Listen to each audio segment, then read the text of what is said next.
everybody, welcome back to my channel. I'm here to do a book haul and a currently checked out. I have not done one in a long time and there's a lot of books. Yeah, so we'll just get into it. I have 8 books that I bought, or I have the subscription for Essential Romance and Essential Suspense from Harlequin. So I have my tablet open just because 2 of them are part of series, 3 of them. So I'll let you know what series they are. So the first one is Should I Fall by Scott Shepherd, and it looks like it's a standalone, so it's falsely accused. So when John Frankel's ex-wife is discovered dead on the floor of his Manhattan studio apartment, the NYPD detective instantly becomes the prime suspect in her murder. Then his gun is linked to the fatal bullet, and Frankel flees the city, all of which convince his colleagues of his guilt. So it's kind of a false accusation, have to solve your own mystery. There's that one. The next one is Under a Broken Sky by Chris Calvin, and this one is book 2 in the Emma Lawson series, so I won't say what it's about because spoilers. I'm just putting them on the couch so they're out of my way. And I have 3 cats around me, so if you see tails, that's why. The next one is Dead Wind by Tessa Weigert. This one is book 3 in Shanna Merchant novel, so there's Pebbles. And Zeus is the one crying. So there's this one.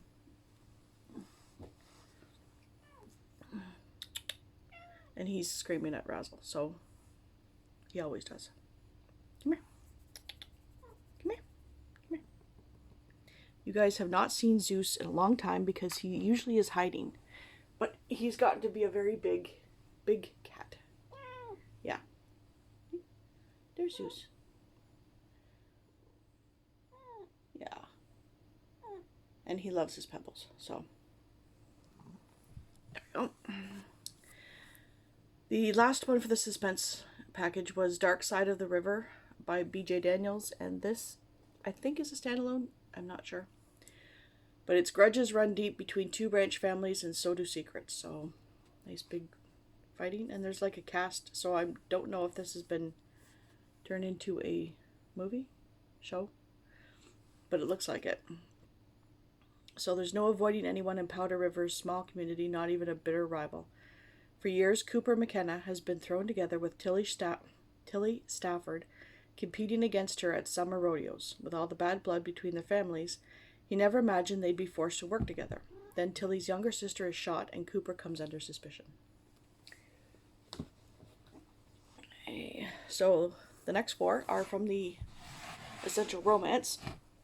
And the first one is Down and Dirty, Men of Haven by Rena Morgan, and I think this is book 1. It doesn't say, but I know it's Men of Haven, and I'm pretty sure it was book 1 because the other ones are all series, and I know I got a book 1 of something. So, A Powerful Man. Axel McKee abandoned his musical career years ago in favor of becoming a power player on the music scene. His dreams of the spotlight are over, and he's better off for it. Working with his Haven brothers and building their empire is enough for him. And then came Lizzie, so it's I don't know how spicy they are, but then the next one is All the Best Nights by Hannah Ernest, another musical one it looks like. And it doesn't say it's a series, so. Some realities are better than the fantasy. Coming down off his tour, an album long overdue, singer-songwriter Bran Kelly feels like everyone wants a piece of him. Nell's achieved every one of her professional dreams, and now it's time to get personal with a few hours of hot hotel sex with Bran Kelly. I'm not going to read any further. It should be spicy. The next one is The Rough Rider by Maisie Yates, and this is part of Four Corners Ranch, and it's book 4. So I'm not gonna say anything about this one.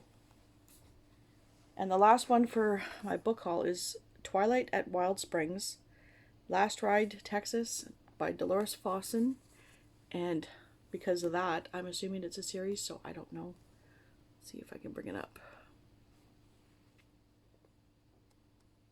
It's book 6, so Last Ride, Texas. I'm not going to say anything about that one.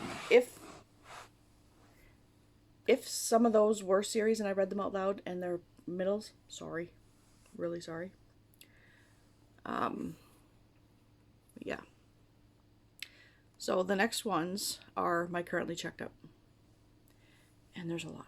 So I'm not going to read a whole bunch, but I'm going to start with the 2 that I'm started reading.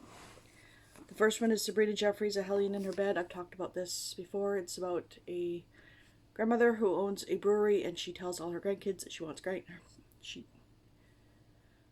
tells all her grandkids she wants great grandchildren. So within a year, or else they're not going to get an inheritance. So there's that one. And then I'm going to be starting this one. I tried to do it last night. I ended up getting really woozy. I don't know if my sugar levels were all screwed up because I tested and they were fine. But I ended up going to bed early. So I got Forever Her Knots by Amy Breakount White. And this is for a challenge with flowers on the cover. I decided to use this one. And this is about, I think it's magical realism. I can speak today. That flowers are magical, have powers. So she can use flowers to do things like bringing back lost memories, or helping her friends ace tests, or making people fall in love. And it's young adult. So the other ones that I've spoken about is the Someone to Love, first in the Westcott series by Mary Ballag. It's a historical romance. I pretty much don't really, I just find out if it's the first in the series and then I go with it. You Can Only Die Once by Shelley Costa. It's book 1 in, I can't remember the name of the series. Cozy mystery. A chef dies, I think. The next one is The Moon and More by Sarah Dessen. These are all library books now.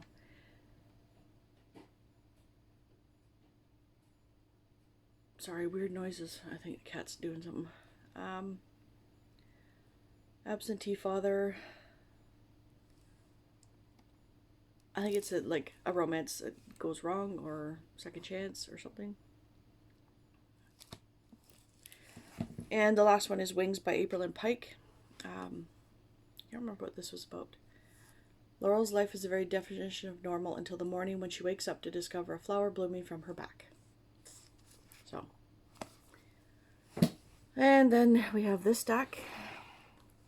So I was supposed to have read a Christina Dodd book for one of the Triple RC challenges last month or the month before.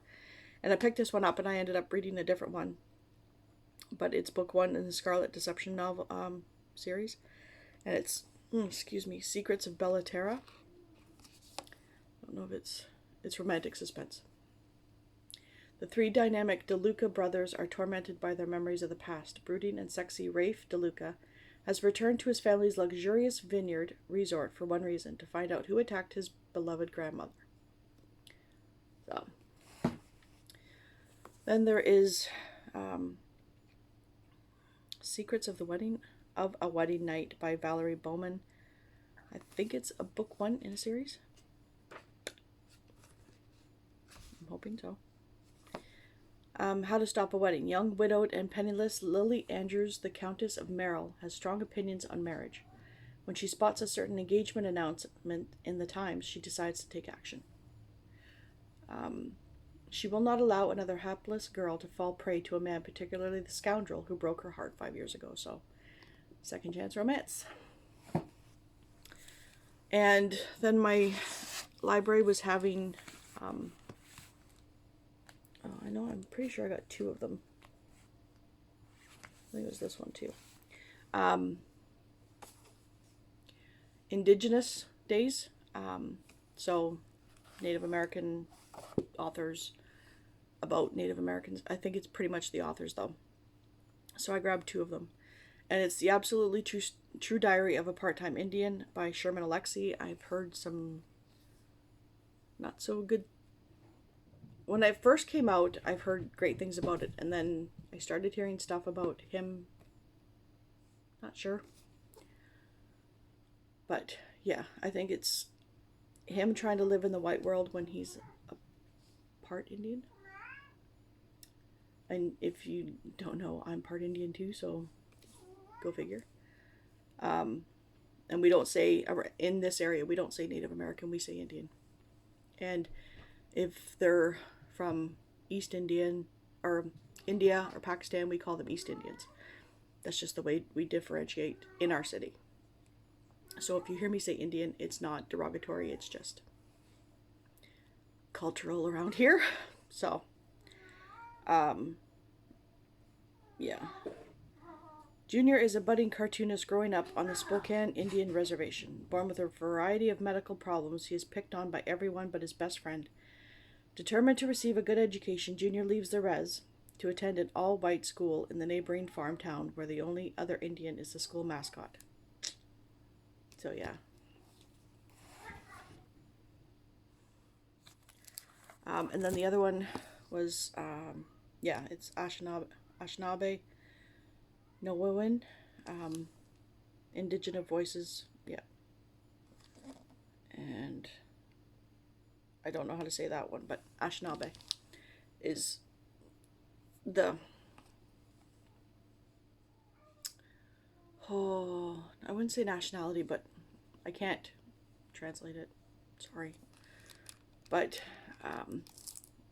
yeah, My Heart is a Chainsaw by Stephen Graham Jones. You won't find a more hardcore 80s slasher film fan than high school senior Jade Daniels. And you won't find a place less supportive of girls who wear torn t-shirts and too much eyeliner.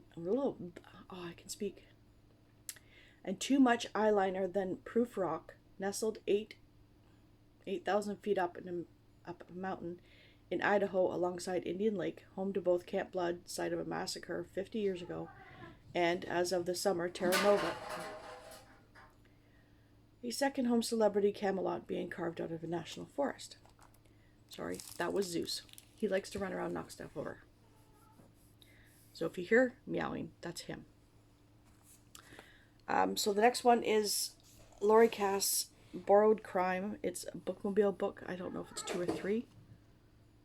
He goes on these tangents 2 or 3 times a day. So it's book 3. So it's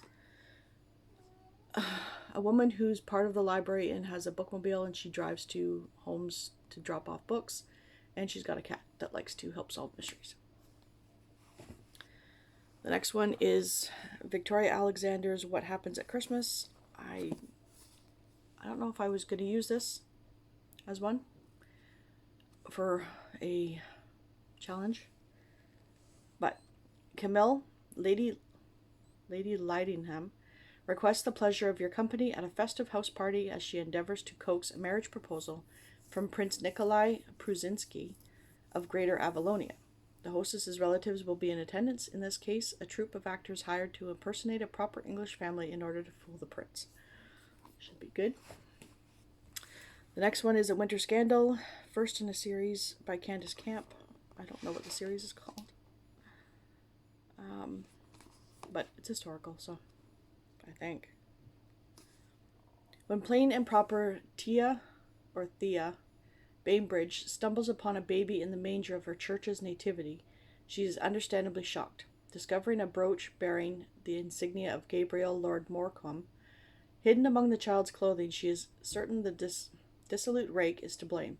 Incensed, Thea sets out to reproach the arrogant lord, only to find herself utterly swept away. And then the next one is Murder in the Paperback Parlor by Ellery Adams. I don't know if it's... Oh, hey, Paula. It's book 2 in this book Retreat Mysteries. So I'm not going to say much, but I can remember it, but I can't remember specifics. It's Storyton Hall. Oh, it's a single mom with twin boys, I think. And they run a hotel, and each room is based on a book. Story. that sort of deal. I just saw this on the shelf and I've been wanting to read it, so I grabbed it. And it's Vicious by V. Schwab. So I know there's different Londons. There's black, gray, red, and white. Oh, Apollo came and left. And they're able to travel different worlds, or some of them. One of them's closed off. That's all I know. And this is book 9 in the series. Charlie Davidson series. I think it's just called Charlie Davidson.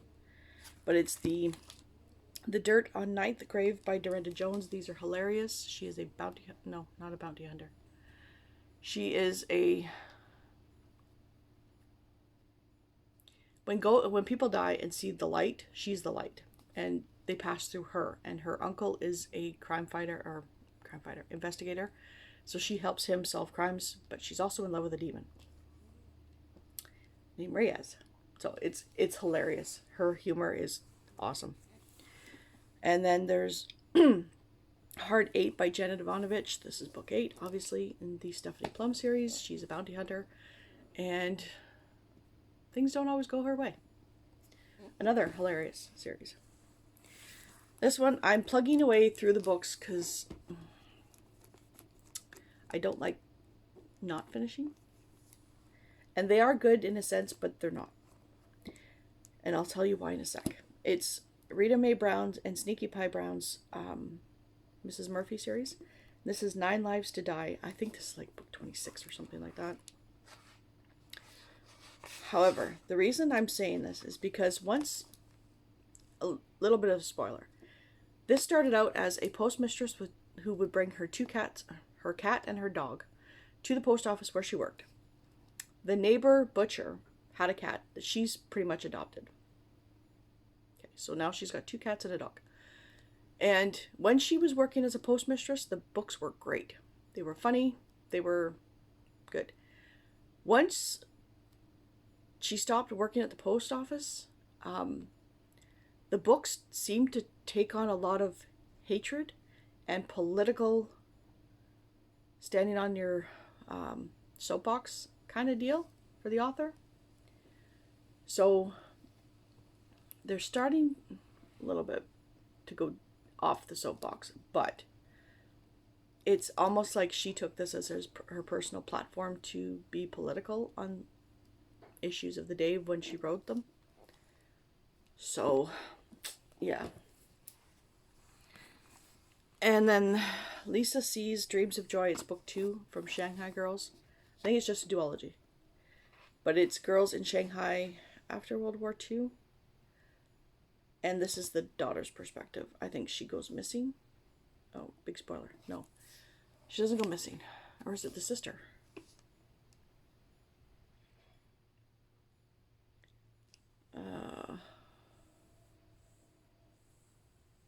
It's one of the girls' daughter from the other book. So, that's what I remember. It's the daughter's story. This one is going to be salty. This is a local author, and he's a local roofer. Okay? If you guys know me, you know my husband is a shingler roofer. He doesn't make the roofs, he puts the shingles on the roofs. So does this company. And he does not have a very good reputation in town. He is known for cutting corners, slapping stuff on with a big crew, and leaving while not following protocols. Like, you have to wear a harness, you have to have steel toe boots, you have to wear a hard hat when you're on the ground. There's a couple other things. They do none of this. None. And I've seen them. Like, in fact, they did our neighbors, whereas my husband did our side neighbors' houses. The people across the street, we won't go there. They're nice people. They're just very anal when it comes to things. So this crew did their job, and they were done in 4 hours with a crew of like 6 or 8. And they did not follow any of the protocols. So I got this for my husband because it's about roofers. And knowing who the author is and people that work for him, my husband started to read it, and he couldn't get through it because he said they're over the top pretentious. The writing is the crew can do no wrong, and that's his attitude in town as well. So there's a picture in the back of the book because he bases all his characters on real people.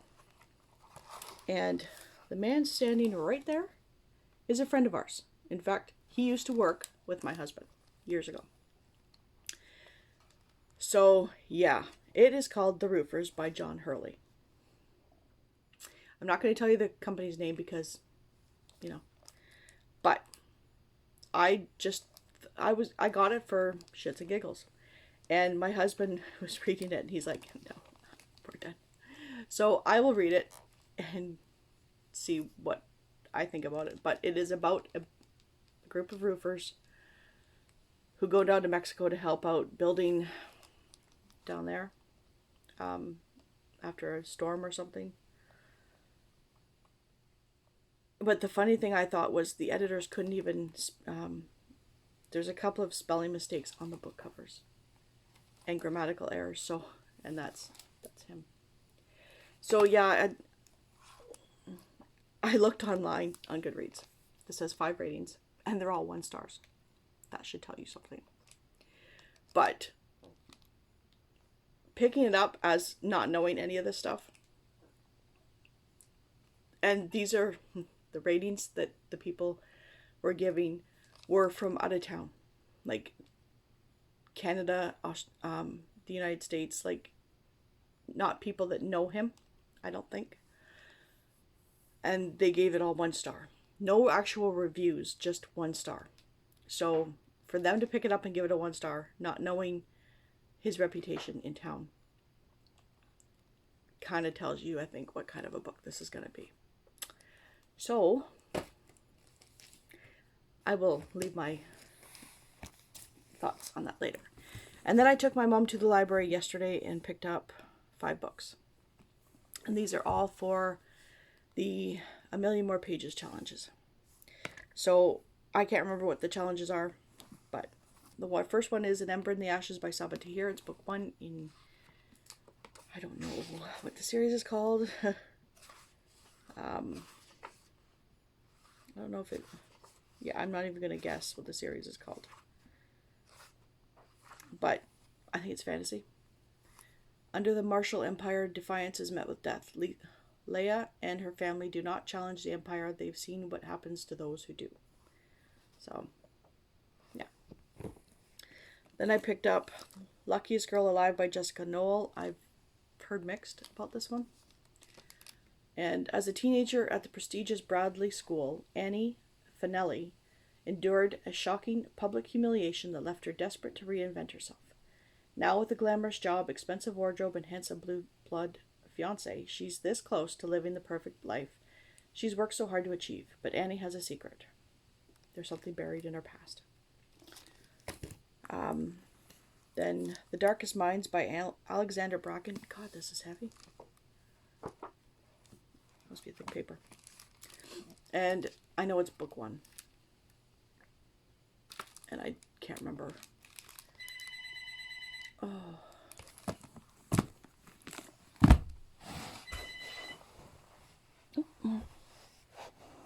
Guess I didn't want to talk.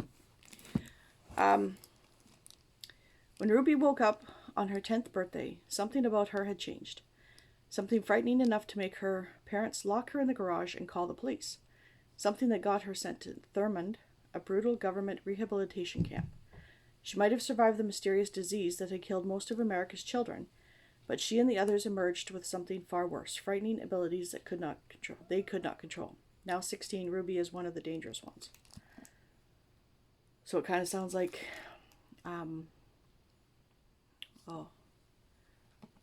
I wanted to say the X-Files. No. I can see them. It's a cartoon that like Wolverine, X-Men.